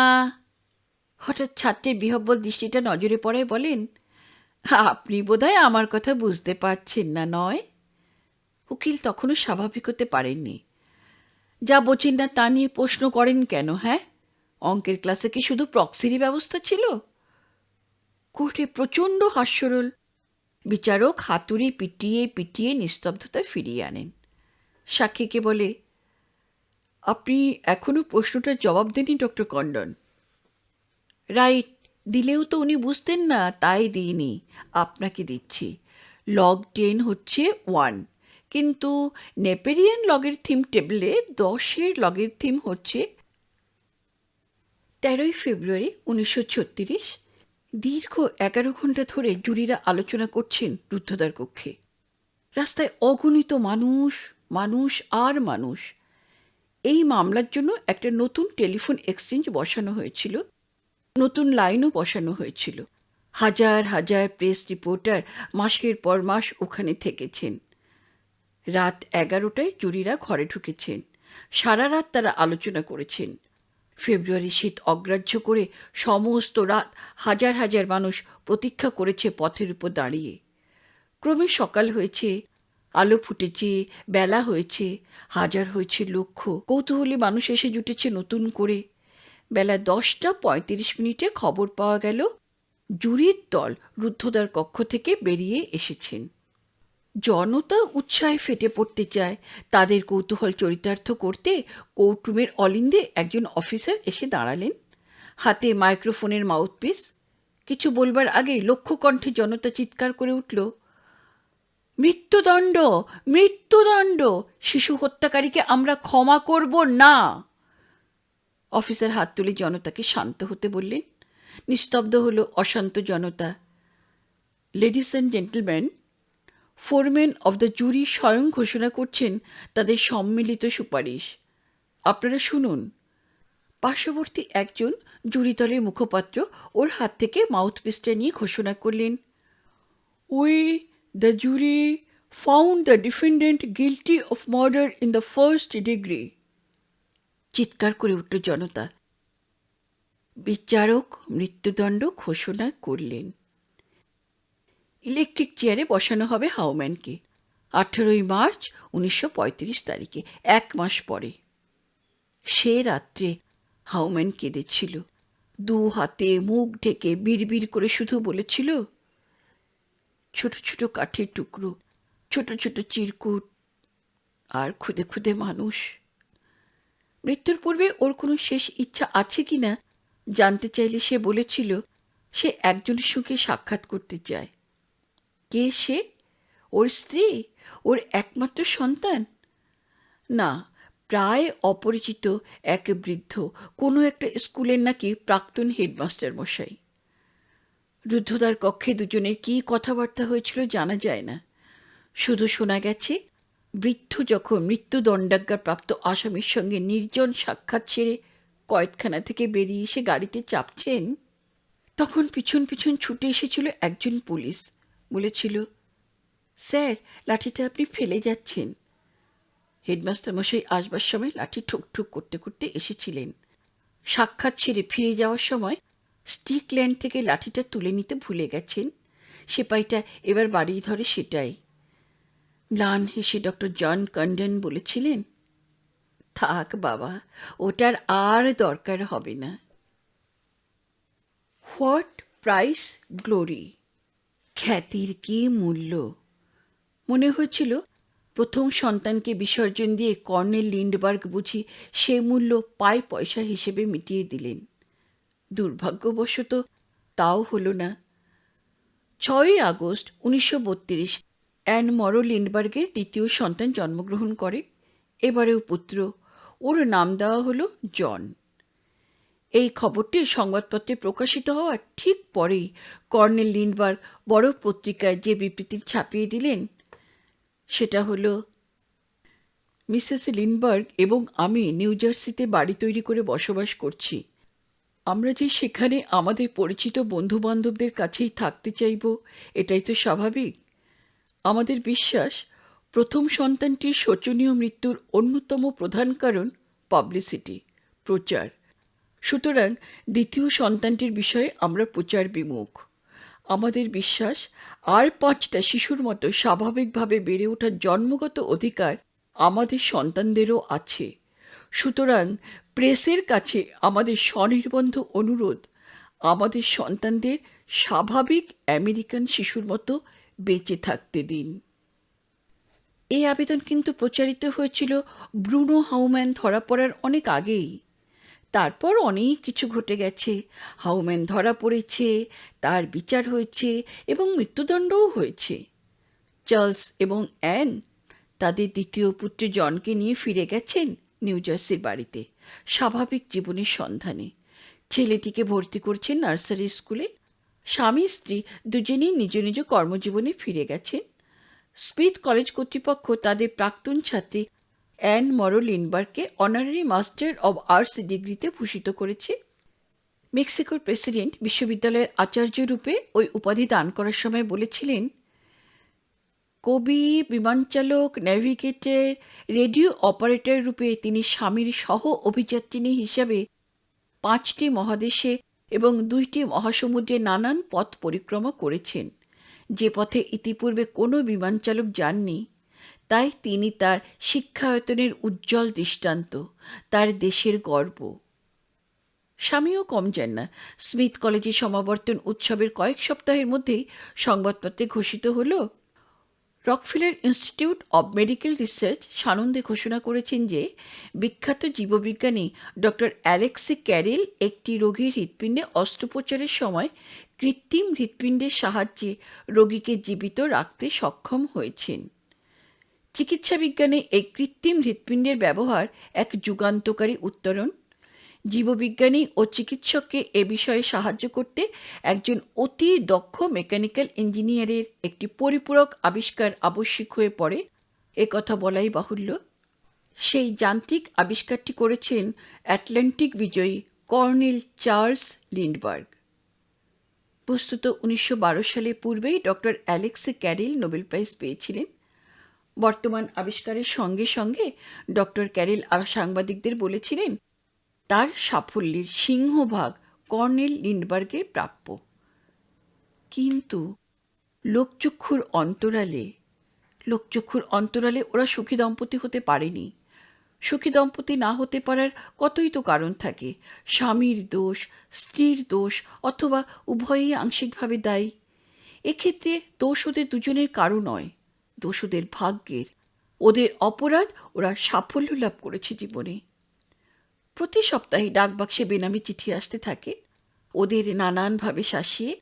আর বিভীষিকার মূল লক্ষ্য ওদের 3.5 বছরের পুত্র জন। কেন তা কেউ জানে না। পুলিশ কোনো হদিশ দিতে পারে না, প্রাইভেট ডিটেকটিভ কোনো সূত্র খুঁজে পায় না। ছেলে ধরার গোষ্ঠী কি প্রতিশোধ নিতে চাইছে? তাহলে তারা এভাবে ওদের সাবধান করবে কেন? কোনো নৃশংস মানুষের অহেতুকে পৈশাচিক উল্লাস কি? আচ্ছা, এগুলো কি শুধু ফাঁকা আওয়াজ? পুলিশ তো তাই বলছে। কিন্তু খড়পোড়া গরু অ্যানির মন আর মানে না। তারপরেই একদিন ঘটল একটা অদ্ভুত ঘটনা। বাড়ির গাড়িতে করে জন ফিরছিল তার নার্সারি স্কুল থেকে। বাড়ির ড্রাইভার গাড়ি চালাচ্ছে। মোড়ের মাথায় লালবাতির নির্দেশ পেয়ে গাড়িটা দাঁড়িয়ে পড়েছে। হঠাৎ ড্রাইভার দেখল ঠিক সামনে দাঁড়ানো একটা ট্রাকে কারা যেন ঝুপ করে তারপলিনের পর্দা ফেলে দিল, আর অতি সন্তর্পণে সেই পর্দার আড়াল থেকে বের হয়ে এলো একজোড়া কালো নল। ড্রাইভার চিৎকার করে উঠল। জন ভয় পেয়ে উপর হয়ে শুয়ে পড়ল গাড়ির পাপোশে মুখ গুজে। অন্যান্য গাড়ির লোকেরাও দেখতে পেয়েছে, হৈ হৈ করে উঠেছে। তৎক্ষণাৎ লালবাতির সঙ্গীত অগ্রাহ্য করে সামনের ট্রাকটা বিদ্যুৎ গতিতে রওনা হয়ে পড়ল। পর মুহূর্তে মোড়ের পুলিশটা ছুটে এলো। ড্রাইভারের কাছে ব্যাপারটা শুনে পুলিশটি তৎক্ষণাৎ চতুর্দিকে ফোন করে দিল। ট্রাকটা ধরা পড়ল। তাজ্জব ব্যাপার, ট্রাকে ধরা পড়ল দুজন ক্যামেরাম্যান, প্রেসের লোক। ওরা লুকিয়ে জনের ফটো তুলছিল। যে কালো নল দেখে ড্রাইভারটি চিৎকার করেছিল সেটা টেলিফটো ক্যামেরার। পরদিন সমস্ত সংবাদপত্রে ফলাও করে ছাপা হলো ঘটনাটা, ছবি সমেত। এবং তারপর দিন ডাকবাক্সে পাওয়া গেল একটি বেনামি চিঠি। এবার আর টেলিফটো ক্যামেরা নয়, দেখতে পাবে রাইফেলের নল। অ্যান তার স্বামীকে বললে, যা হয় কিছু করো, আমি বোধহয় পাগল হয়ে যাব। কর্নেল লিন্ডি বললেন, উপায় একটাই আছে হানি, যে পাপ করেছি তার অনিবার্য দণ্ড মাথা পেতে নেওয়া। প্রায়শ্চিত্তই করতে হবে আমাদের, তোমাকে, আমাকে, জনকে। প্রায়শ্চিত্ত? দণ্ড? কি দণ্ড? নির্বাসন দণ্ড অ্যান। আমেরিকা ত্যাগ করে চলে যেতে হবে আমাদের। কয়েকটি খণ্ড মুহূর্ত অবাক বিস্ময় তাকিয়ে রইল স্বামীর দিকে। ক্রমে বুঝল, হ্যাঁ, এ দেশ ছেড়ে চলে যাওয়া ছাড়া আর উপায় নেই। আমেরিকান প্রেস ওদের স্বাধীন স্বাভাবিক দম্পতি হিসেবে বেঁচে থাকতে দেবে না। চলে যেতে হবে দেশান্তরী হয়ে, ইউরোপে, এশিয়ায়, প্রশান্ত মহাসাগরের কোনো অখ্যাত দ্বীপপুঞ্জে, গগের মতো, স্টিভেনসনের মতো। কিন্তু অপরাধটা কি? কোন পাপের এই প্রায়শ্চিত্ত? জানতে চাইল হতভাগিনী। ম্লান হাসলেন কর্নেল লিন্ডবার্গ। পাপ দুজনেই করেছি হানি, দুজনেই করেছি। আমেরিকার উপকার করেছি, দেশকে ভালোবেসেছি অ্যান। 22শে ডিসেম্বর একান্ত গোপনে, ঠিক যেভাবে হানিমুনে পালিয়েছিলেন সদ্য বিবাহিত দম্পতি, তেমনিভাবে অনাড়ম্বর বিদায় নিলেন ওরা তিনজন, প্রায় ছদ্মবেশে। প্লেনে নয়, এবার জাহাজে। ওরা যখন মাঝ সমুদ্রে, তখন খবরটা আমেরিকায় জানাজানি হলো। ইউরোপ এবং আমেরিকা দুই দেশে একই সঙ্গে খবরটা ছাপা হলো। নিউ ইয়র্কের হেরাল্ড ট্রিবিউন সম্পাদকীয়তে লিখল, কর্নেল এবং মিসেস লিন্ডবার্গের এই নীরব প্রস্থান আমাদের দেশের তুলনায় সভ্যতর এবং নিরাপদ কোনো দেশে আশ্রয় নেবার এই প্রচেষ্টায় চোখে আঙুল দিয়ে দেখিয়ে দিচ্ছে আমেরিকান সমাজ কোথায় পৌঁছেছে। দেশ থেকে তার 20 সন্তানদের বিতাড়িত করাটা কিছু নতুন কথা নয়। নীচতা দিয়ে দেশে সুসন্তানদের ভগ্নহৃদয় করাও অশ্রুতপূর্ব নয়। কিন্তু কে কবে কোথায় শুনেছে একটা গোটা জাতি তার দেশের অন্যতম শ্রেষ্ঠ সন্তানের জীবন এভাবে দুঃসহ করে তুলেছে? অপরাধী এবং উন্মাদের হাত থেকে সেই শ্রেষ্ঠ সন্তানকে রক্ষা করতে এভাবে ব্যর্থ হতে? শুধু ক্রিমিনাল এবং পাগল নয়, দেশজোড়া উন্মত্ত জনতা, প্রচার কামক, রাজনীতি ব্যবসায়ী এবং নীতি জ্ঞান বিবর্জিত তথাকথিত সাংবাদিকদের হাত থেকে। এই দুর্ঘটনা নিতান্ত অবিশ্বাস্য এবং মর্মবিদারক, অথচ প্রত্যেকটি আমেরিকান জানেন এটাই হচ্ছে আসল ঘটনা। আটলান্টিক মহাসাগরের ওপ্রান্তে লন্ডনের ডেলি মিরর এ খবরটা ছাপল একেবারে নতুন ঢঙে। সাংবাদিকতার একটা চরম চমক। প্রথম পাতার আদিঞ্চি হরফে প্রকাণ্ড headline, the Lindberghs in England, leave them alone. Lindbergh পরিবার ইংল্যান্ডে উপনীত, তাদের বিরক্ত করবেন না। ব্যাস, আর কোনো খবর নেই। অত বড় হেডলাইনের নিচে পরিপূরক কোনো বিস্তারিত সংবাদ না ছেপে বার্তা সাংবাদিক একটা নতুন রেকর্ড করলেন। ইংরেজ জাতটা নাকি আত্মকেন্দ্রিক, অমিশুকে, রক্ষণশীল। তা হবে, সেগুলো যে গাল নয়, সেগুলো যে প্রশংসা, তা বোঝা গেল এবার। গোটা ব্রিটিশ দ্বীপপুঞ্জবাসী সংবাদপত্রের ওই হেডলাইনটুকু পড়ে বললে, that's correct, let's mind our own business. কেউ জানতেও চাইল না ওরা কবে রওনা হলেন, কবে পৌঁছলেন, কোথায় আছেন, কী করেন। ওরা ছিলেন লন্ডনের অনতিদূরে কেন্টে, লংবার্ন ভিলায়। প্রতিবেশীরা জানতো ওদের পরিচয়। গায়ে পড়ে কেউ দেখা করতে এলো না। পথে ঘাটে দেখা হলে হাসে, টুপি খোলে, বলে, গুড মর্নিং, বাড়ির সব খবর ভালো তো? কোনো প্রয়োজন হলে বলবেন, আমি তো আপনার পাশের বাড়িতেই থাকি। ব্যাস, আর কিছু নয়। জনকে স্কুলে ভর্তি করে দেওয়া হলো। স্কুল টিচার তাকে বললেন না, তোমার বাবাই তো সেই বিখ্যাত কর্নেল লিন্ডবার্গ, তাই না? বরং বললেন, ওয়েলকাম জন। লিন্ডিয়ার অ্যান্ড লংবার্নের নির্জন বারান্দায় দাঁড়িয়ে দেখল 1936 সালের প্রথম সূর্যোদয় হচ্ছে। সাধারণ অর্থে আমরা যেটা বলি উপন্যাস বলতে যেটা বুঝি, এটা তো সেই উপন্যাস নয়, এটা জীবনী নির্ভর উপন্যাস। উপন্যাস হলে এখানেই বলা যেত, and they lived happily ever after, the end. কিন্তু তা হবার নয়। 1936-এ লিন্ডির বয়স 34, তার কর্মবয়স জীবনের অর্ধেক তখনও অনুত্তীর্ণ। পূর্ব বছর কিং জর্জ V মারা গেছেন, অষ্টম এডওয়ার্ড ইংল্যান্ডের রাজা।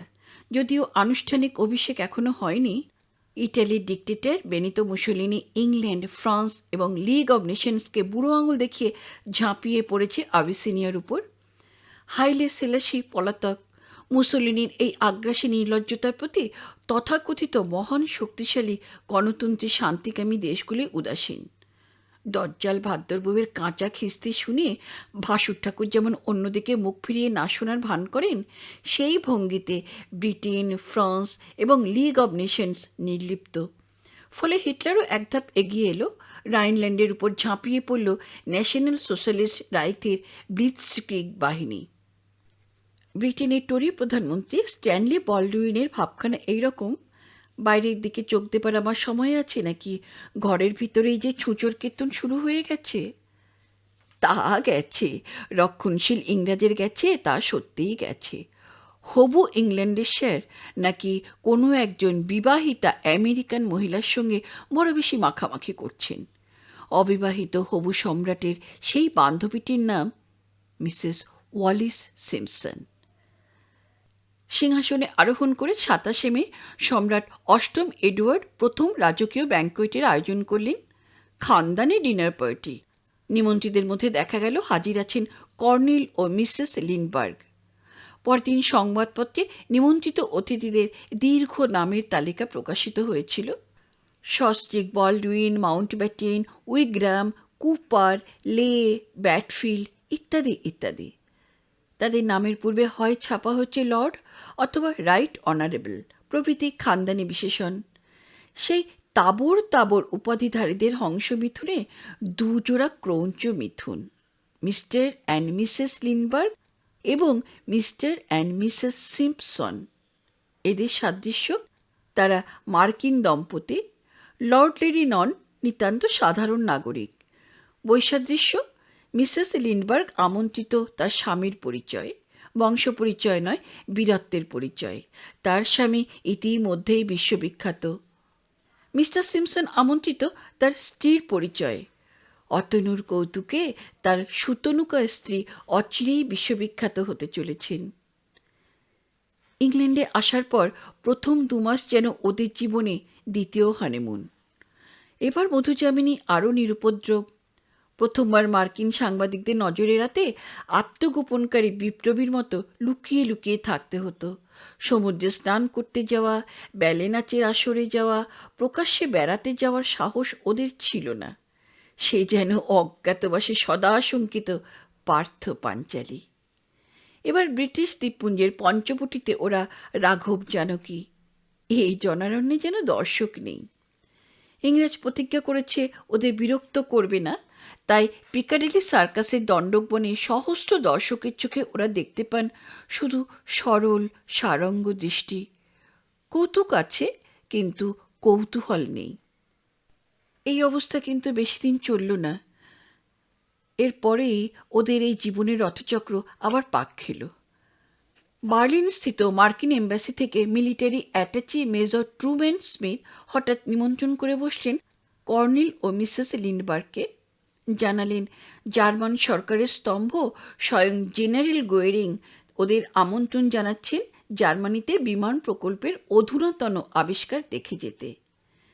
জেনারেল গোয়েরিং মার্কিন যুক্তরাষ্ট্রের সঙ্গে সৌহার্দ্যপূর্ণ সম্পর্ক স্থাপনে উৎসাহী। নিছক মার্কিন দৃষ্টিভঙ্গি থেকে বলতে পারি, আমার মতে আপনাদের এ ভ্রমণ উচ্চ পর্যায়ে দেশের সেবার নামান্তর বলে পরিগণিত হবে। কারণ আমরা যা বুঝতে পারি না, আপনি আপনার বিশেষজ্ঞের চোখ দিয়ে তা বুঝে নেবেন। ওরা আমাদের যেটুকু দেখতে দেয়, আপনাকে নিশ্চয়ই তার থেকে অনেক বেশি দেখাবে।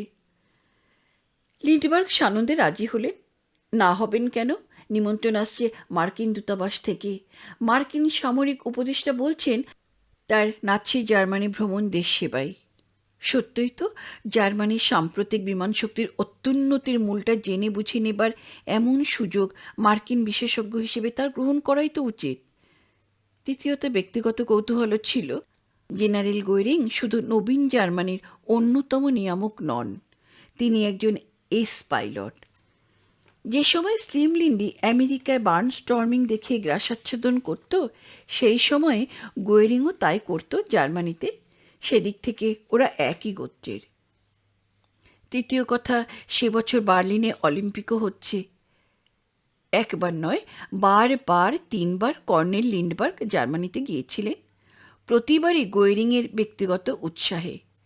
লিন্ডি জার্মান ভাষা জানতেন না, কিন্তু দোভাষীর সাহায্যে ওদের বড় বড় বিমানপথ নির্মাণের কারখানাগুলি ঘুরে দেখলেন। বিমান মন্ত্রকের বিশেষজ্ঞদের সঙ্গে দীর্ঘ আলোচনা করলেন, বিশেষ করে উইলি মেজারস্মিথের সঙ্গে, যার নামে দ্বিতীয় বিশ্বযুদ্ধে জার্মানির ME-109 এবং ME-110 ফাইটার প্লেন তৈরি হয়। আজ পিছন ফিরে দেখলে বুঝতে অসুবিধে হয় না, সরল বিশ্বাসে কর্নেল লিন্ডবার্গ নাৎসি ফাঁদে পা দিয়েছিলেন। গোয়েরিং চেয়েছিল লিন্ডবার্গের মাধ্যমে পশ্চিম দুনিয়াতে একটা আতঙ্ক সৃষ্টি করতে। লিন্ডবার্গ যদি বলে জার্মান বিমান বাহিনী অজেয়, তবে তার চেয়ে ভালো প্রচার আর হতে পারে না। লিন্ডবার্গ যদি বলে নাৎসি দর্শনের মধ্যে কিছু সারবস্তু আছে, তাহলে তার প্রভাব সুদূর প্রসারী। দুর্ভাগ্যবশত লিন্ডবার্গ ফিরে এসে ঠিক ওই জাতের কথাই বলেছিলেন। কর্নেল লিন্ডবার্গের অনেক জীবনীকার এর জন্য লিন্ডির সারল্যকেই দায়ী করেছেন, অর্থাৎ ভদ্রভাষায় লিন্ডির মূর্খামিকে। কিন্তু জীবনীকারেরা এই প্রসঙ্গে আর একটি প্রাসঙ্গিক বিষয় খুঁটিয়ে দেখেননি। একই সময়ে আরও একজন অসামান্য প্রতিভাধর ব্যক্তির প্রভাব পড়েছিল কর্নেল লিন্ডবার্গের চিন্তাধারায়। তিনি ডক্টর অ্যালেক্সি ক্যারেল। জার্মানি থেকে ইংল্যান্ড প্রত্যাবর্তনের সময় কর্নেল লিন্ডবার্গ সস্ত্রীক এসেছিলেন কোপেনহেগেনে তার বন্ধু ডক্টর ক্যারেলের আমন্ত্রণে। 1936-এ ডক্টর ক্যারেল 64 বছরের বৃদ্ধ। 1912-তে তিনি নোবেল প্রাইজ পেয়েছেন। সাম্প্রতিককালে কৃত্রিম হৃৎপিণ্ডের ব্যবহারে হার্ট অপারেশন কিভাবে করা সম্ভব তা তিনি আমেরিকায় দেখিয়েছেন। লিন্ডি যখন জার্মানিতে, তখন ডক্টর ক্যারেল তাকে জানালেন কোপেনহেগেনে এক বিশিষ্ট বৈজ্ঞানিক সম্মেলনে তিনি ওই বিষয়ে বক্তৃতা দিতে প্রতিশ্রুত। তিনি খুশি হবেন যদি কর্নেল লিন্ডবার্গ তার আবিষ্কৃত যন্ত্রটি স্বয়ং চালিয়ে দেখান। লিন্ডবার্গ স্বীকৃত হল। নিলস বোর প্রমুখ বহু বিশ্ববিশ্রুত বৈজ্ঞানিকের সে সভায় উপস্থিত হওয়ার কথা। এই প্রসঙ্গে লিন্ডি আবার ডক্টর ক্যারেলের ঘনিষ্ঠ সান্নিধ্যে আসেন। ডক্টর ক্যারেলের থিওরি হল, যারা খুনি, ডাকাত, বিকৃত মস্তিষ্ক, অপরাধপ্রবণ, শিশু অপহরণকারী বা ডাকাত, অর্থাৎ যারা জনসাধারণের সর্বস্ব অপহরণ করছে, মনুষ্যজাতির সেই সব কলঙ্ককে শান্ত উপায়ে খতম করে দেওয়াই কল্যাণ। মনুষ্য সমাজের এই জাতীয় কলঙ্কদের গ্যাস প্রয়োগে খতম করে দেওয়ার জন্য প্রতিষ্ঠান গড়ে উঠতে পারে। বিশ্বমানবের কল্যাণে এই ব্যবস্থায় যেন কোনো ভ্রান্ত দর্শন, ভাবালুতা বা সংস্কার বাধা হয়ে না দাঁড়ায়। 1935-এ লেখা এ তত্ত্বের ঠিক পরের ধাপেই আছে নাৎসি দর্শন, যারা দরিদ্রের সর্বস্ব অপহরণ করেছে বলতে ইহুদিদের চিহ্নিত করা, অথবা বিকৃত মস্তিষ্ক অপরাধপ্রবণ জাতি বলতে কথাগুলিকে সম্প্রসারণ করে অনার্য কৃষকায় এশিয়াবাসীদের অন্তর্ভুক্ত করা 19-20-এর তফাৎ। ফলে ডক্টর ক্যারেলের থিওরি থেকে নিজের অজান্তেই যদি লিন্ডবার্গ নাৎসি দর্শনের দিকে ঝুঁকে থাকেন, তবে সেটা অপ্রত্যাশিত নয়। লিন্ডবার্গ ইংল্যান্ডে ফিরে এসে জার্মানির বিমান শক্তির বিষয়ে যে বিবৃতি দিয়েছেন, পরে জানা গেছে তা ভুল। সেগুলি সুকৌশলী নাৎসি প্রচারের মাহাত্ম্য। বস্তুত তিনি স্বেচ্ছাপ্রণোদিত হয়ে এসব কথা লেখেননি।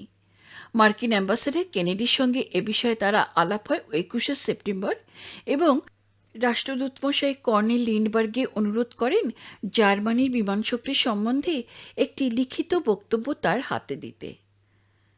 প্রসঙ্গত বলা যায়, এই কেনেডির উদ্যোগেই হিটলার, চেম্বারলেন, মুসোলিনি এবং দালাদিয়ের মধ্যে তখন সামরিক সমঝোতা হয়েছিল। পরের দিন 22শে সেপ্টেম্বর কর্নেল লিন্ডবার্গ সেই লিখিত রিপোর্টে যা বলেন তার আংশিক অনুবাদ আপনার অনুরোধক্রমে গতকাল সন্ধ্যায় ইউরোপের সামরিক বিমান শক্তি বিষয়ে যা বলেছি তাই এখানে লিপিবদ্ধ করে দিলাম। নিঃসন্দেহে জার্মানি এখন বিশ্বের শ্রেষ্ঠ বিমান বাহিনীর অধিকারী। গত কয়েক বছরে তাদের ও বিষয়ে উন্নতি অভূতপূর্ব, যে কোনো দেশের তুলনায়। আমি নিশ্চিত জার্মানির বিমান শক্তি আজ ইউরোপের অন্যান্য শক্তিবর্গের সম্মিলিত শক্তির চেয়েও বেশি। আমার ধারণা, মানব সভ্যতা এত বড় বিপদের সম্মুখীন ইতিপূর্বে হয়নি। জার্মানি আজ ইচ্ছে করলে লন্ডন, প্যারিস, প্রাগ প্রভৃতিকে ধ্বংস করে দিতে পারে। ইংল্যান্ড ও ফ্রান্স সম্মিলিতভাবে সে আক্রমণ রোধ করতে পারবে না। 1938-এ গ্রীষ্মকালে লংবার্ন ভিলার লিজি শেষ হলো। ওই সময় ডক্টর অ্যালেক্সি ক্যারেল তাদের আমন্ত্রণ জানালেন ইংলিশ চ্যানেলের অপর পারে ব্রিটানি সাগরবেলায় একটি ভিলায় গিয়ে বসবাস করতে। লিন্ডবার্গ সপরিবারে ফ্রান্সে চলে আসেন। এখানে কয়েক মাস ওরা বেশ আনন্দেই ছিলেন।